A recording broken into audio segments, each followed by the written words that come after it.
What's cracking, Jack? Welcome to episode 28 of Tremendous Opinions podcast. My name is Miles, self-proclaimed host. Others call me Bobby Manic. Some call me Young Trill Murray. Call me what you'd like. I'm not going to get mad at you. Welcome to episode 28, entitled Losing My Soul. And my soul is fine. I was referring to the soles on my Carmelos. My heart was broken the other night. I was getting dressed, getting ready to go to UNC's exhibition game against Elizabeth City State, or Elizabeth State City, I don't know, who knows. I don't even think the players know what their team is called.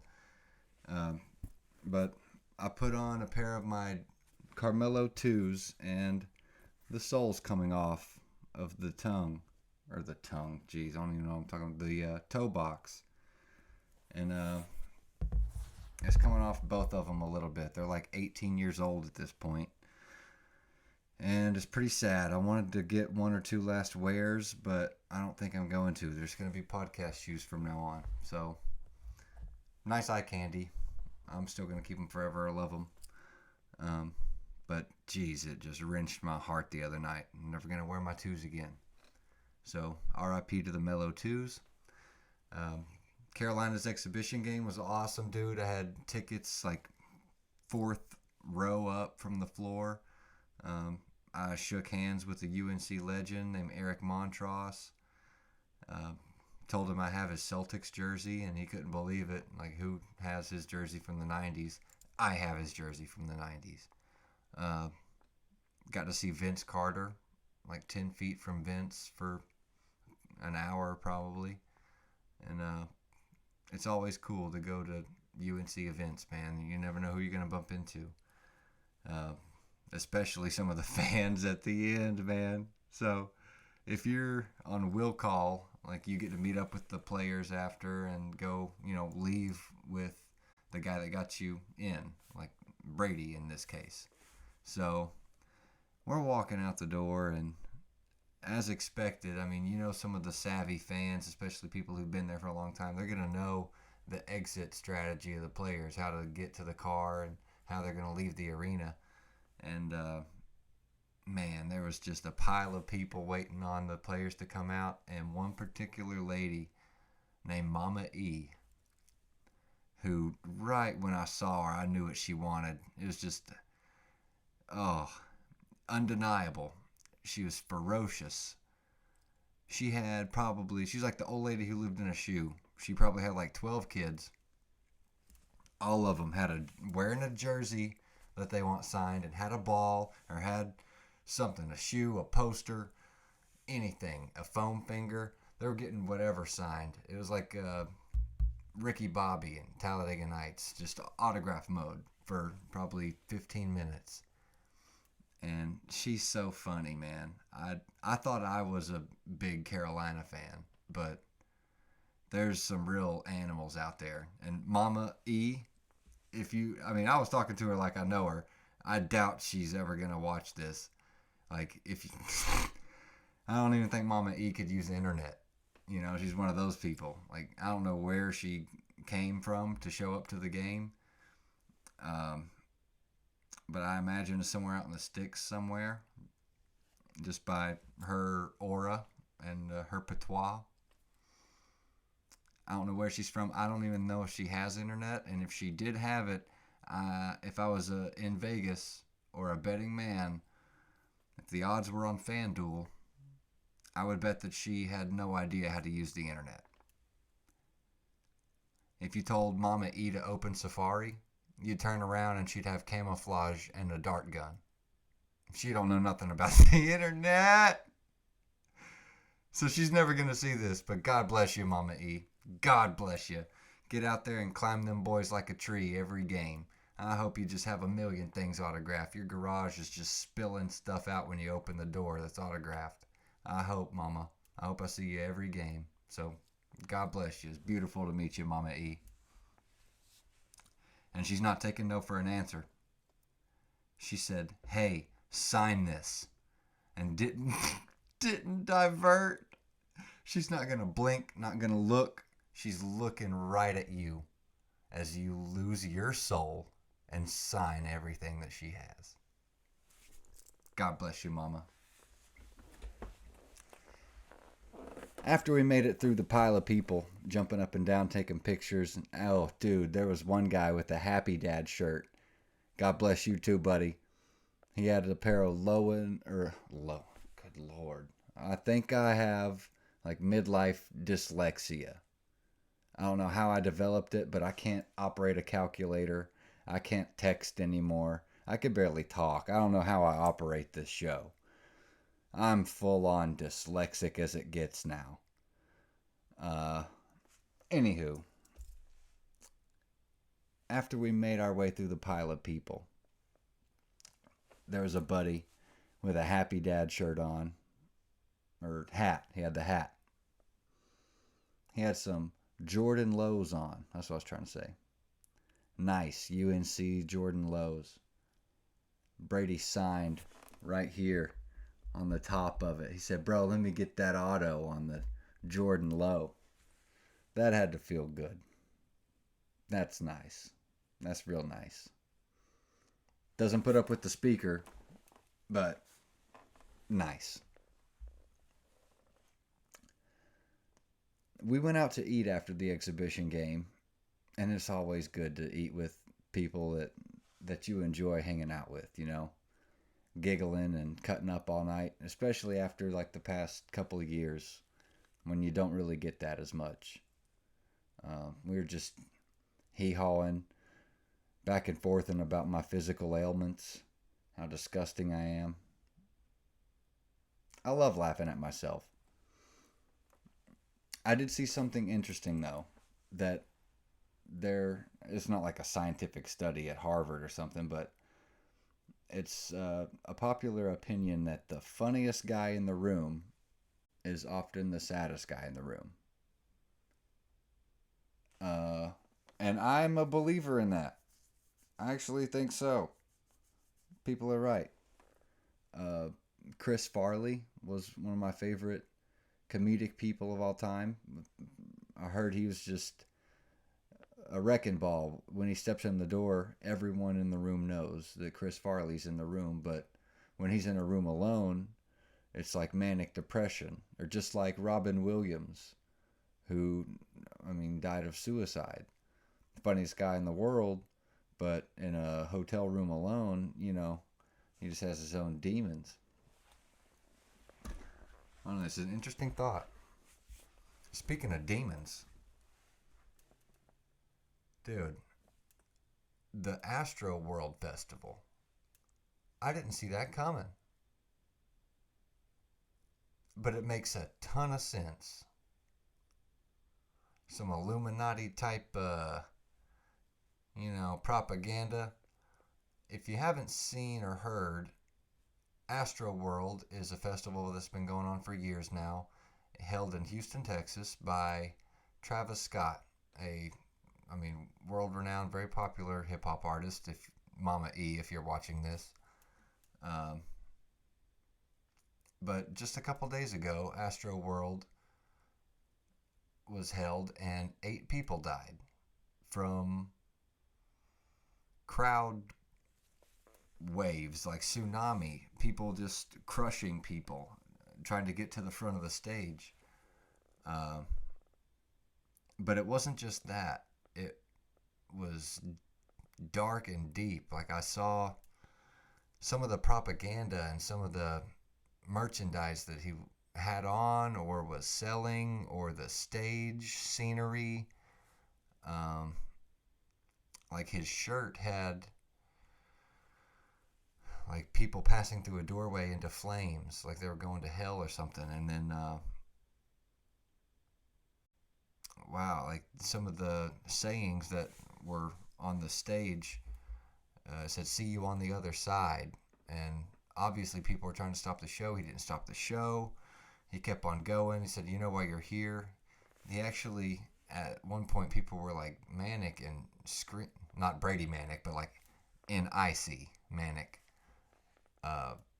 about getting some people out of there. They were having trouble breathing, and people were passed out. And Travis Scott, not apparently, I saw the video. He said, "You know what you're here to do. Now, if you're with me, put a middle finger to the sky. That's just wild.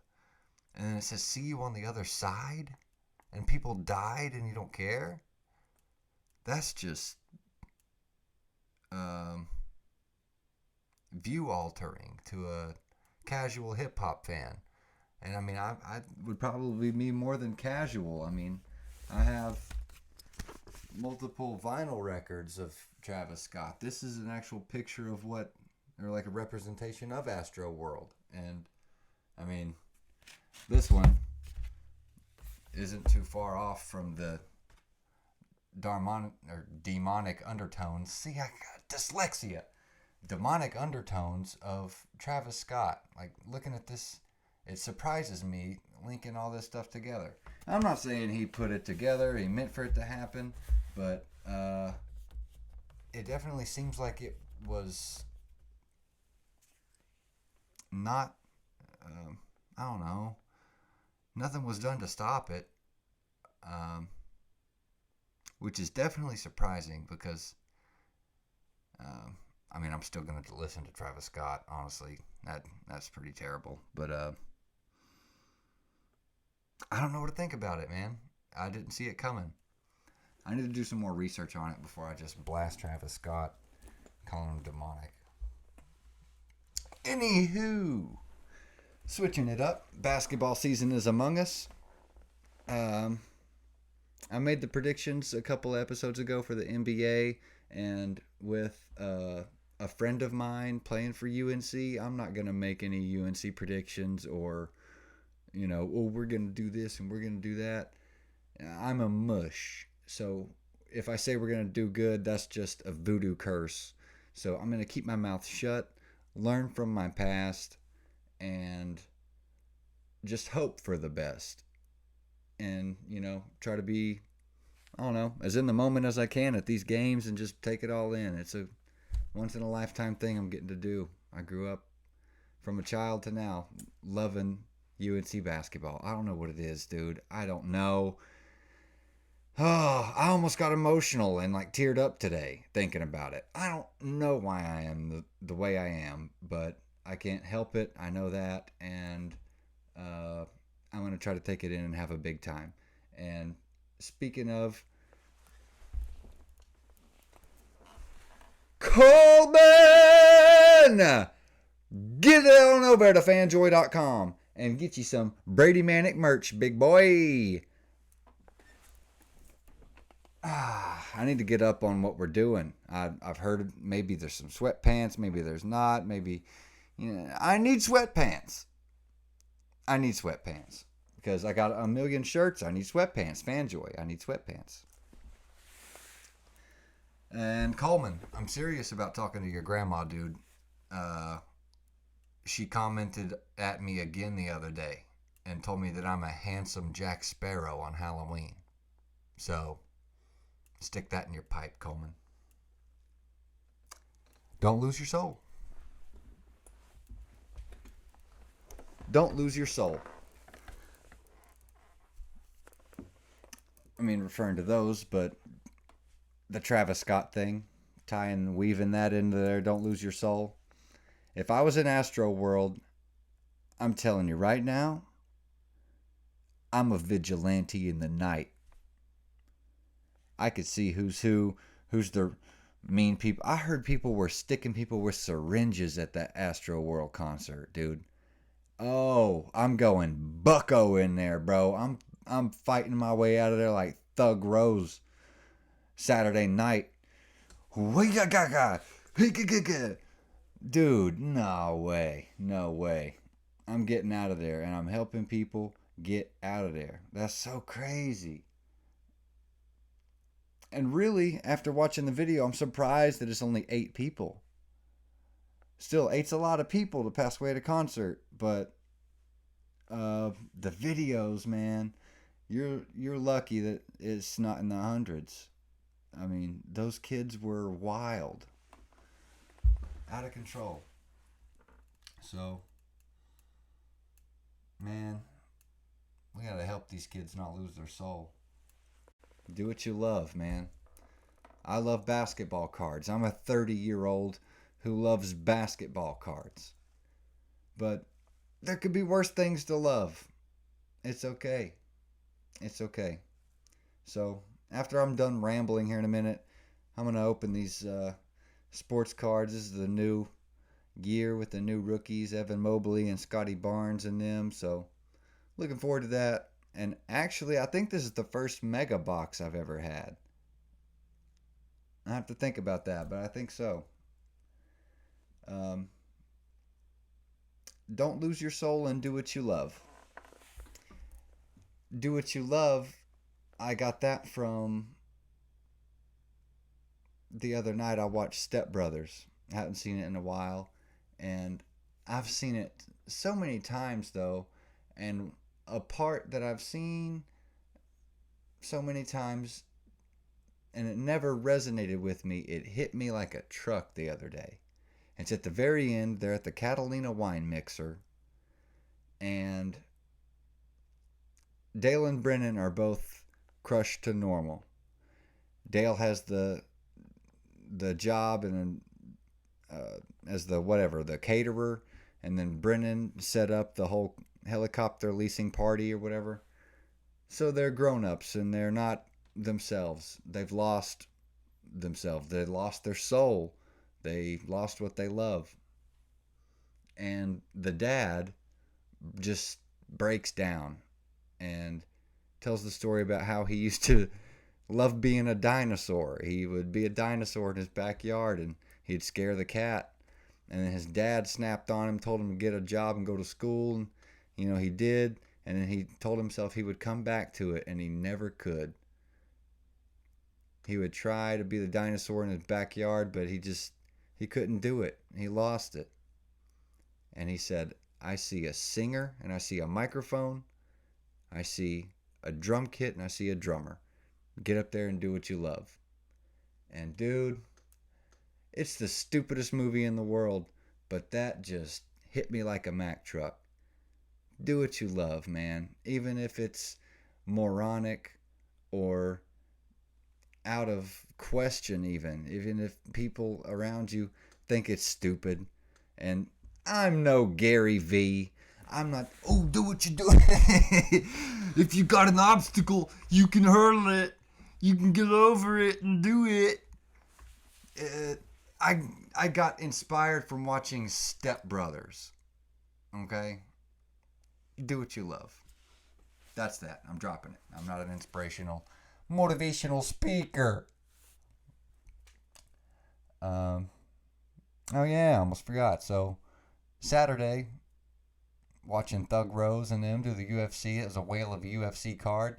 Justin Gaethje was in there chopping it up. What was the last one? We had, Usman and Colby Covington had a big fight. But really, man, I'm looking forward to this December 11th card with the Big Sugar Show. Sean O'Malley, baby, forever undefeated. And Saturday night, we had a big time watching UFC till about 2 in the morning. And a gentleman named Mr. Carey was over here chopping it up with us, having a big time. And I don't know how we just got started talking about sweets and treats and candies and cookies and cakes and but we just got on a ramble and tear down about desserts for probably about 3 to 4 hours. We were just drinking coffee, talking about different desserts. He said, you need to go to New York and get you one of them black and white cookies that's in the window over there. He said, they're expensive, but they're worth it. He said, I'm thinking about getting a plane ticket to New York just to get me one of them cookies. He said they get real thick like this in the middle, and then they taper. They taper off to the side. He said, but they're black and white. They're only black on the one half and then white on the other half, but they're real thick in the middle, and they taper off to the side.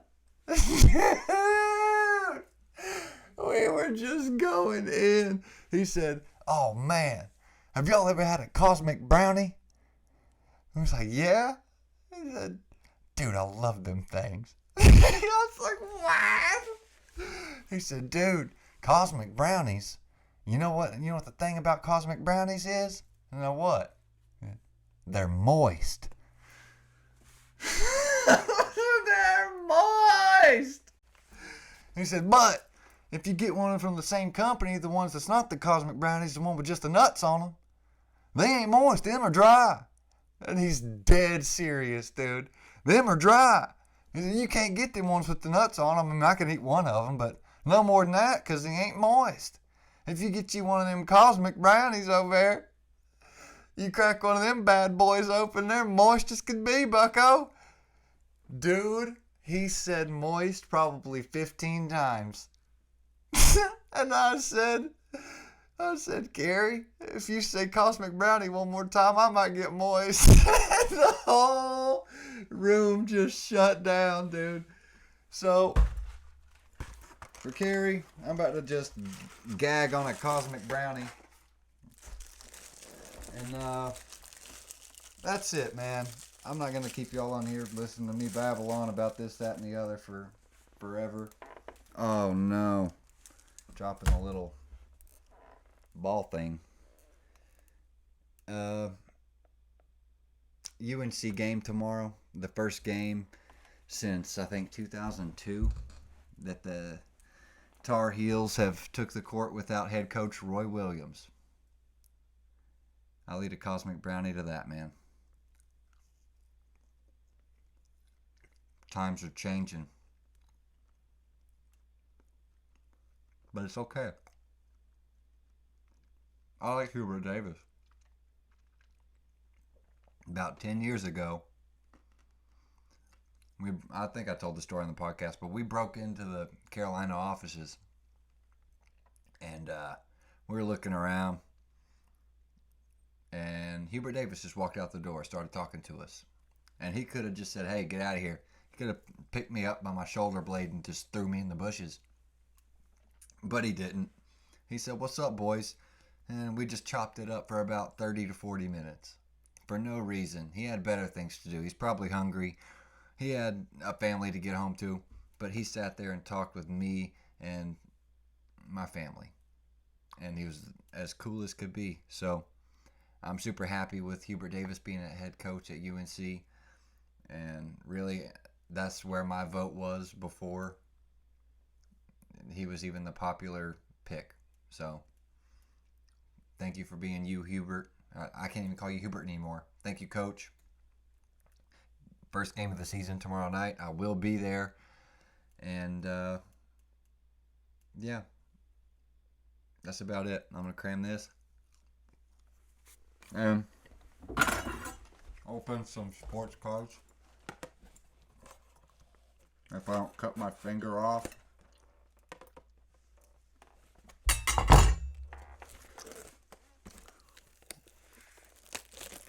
23 minutes. Now Brady can't make fun of me. Alright. That's the hard part. Thank you guys for tuning in and listening to my nonsense, my babblings. Episode 28, Tremendous Opinions Podcast with the young Trill Murray. I'm about to flip the camera around, open up some sports cards. Hopefully there's some heat in there. And, yeah.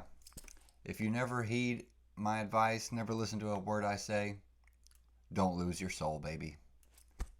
Keep your soul. Coleman. Get some Manic merch. Okay, everybody. So, this is Panini Chronicles Draft Picks.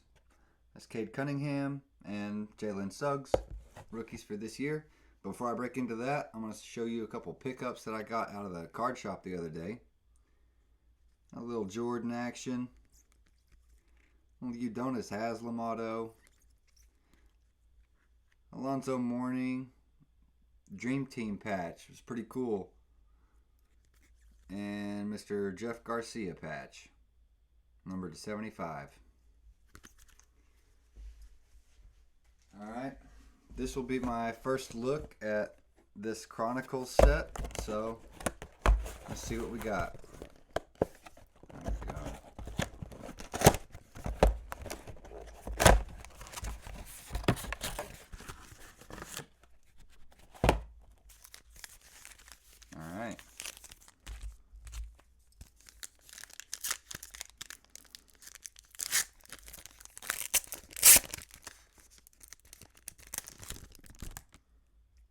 Mr. Jared Butler. Oh, wow. They're throwing it back with some of these.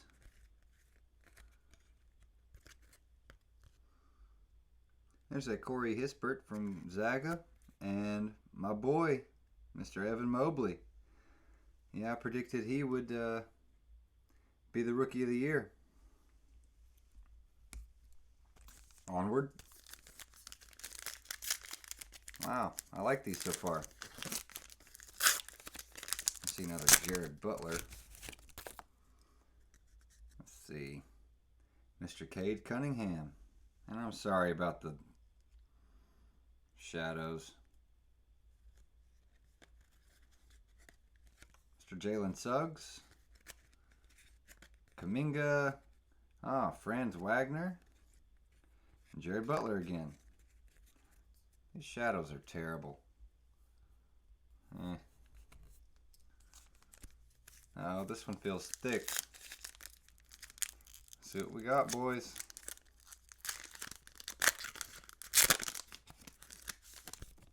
Yeah, there's something in here. We have Isaiah Jackson.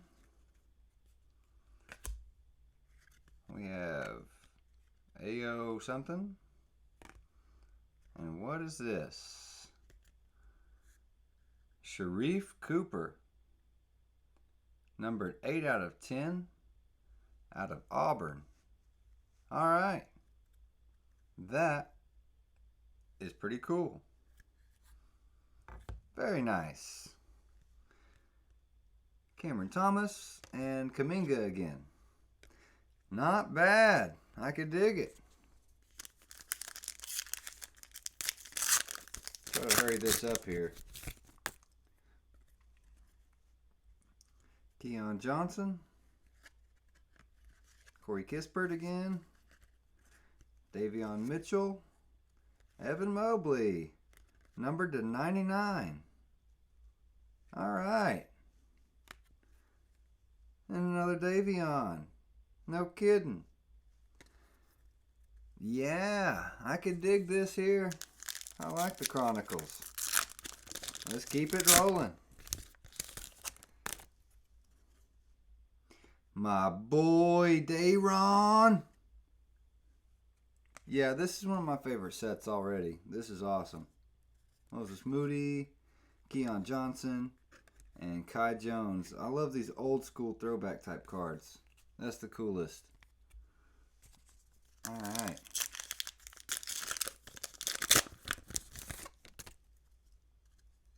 We have Jalen Johnson, Cameron Thomas, Evan Mobley again, Jaden Springer, and Josh Christopher. That's pretty cool. Alright, we're about halfway down, and my back hurts. Oh, jeez. Get it together.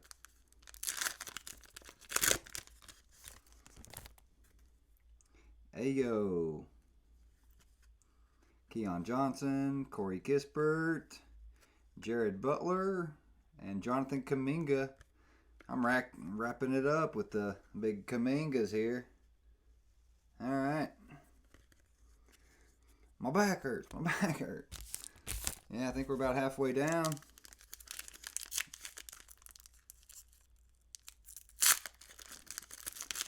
I'm terrible at doing this. Davion Mitchell, old school. I like it. Trey Mann. Luka Garza. That's a big boy. Moses Moody. And Jared Springer. Jerry Springer.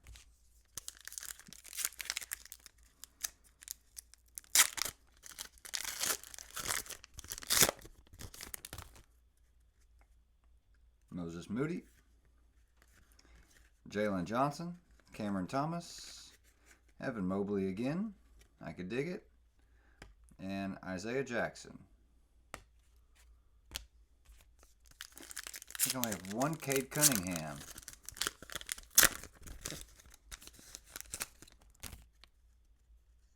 Evan Mobley. I'm racking it up with Evan. All right. Jalen Green. That's nice too. Zaire Williams. Scotty Barnes. I love it. I love it. I honestly forgot about Scotty Barnes. He's my favorite player in the class. How'd I forget about Scotty? All right. 2 more. If you stuck it out this far, you're a legend. Because I suck at this. All right. Give me something. Another Scotty. I could dig it. Davion Mitchell and Herbert Jones. Herbert Jones is actually getting some playing time. All right. Oh.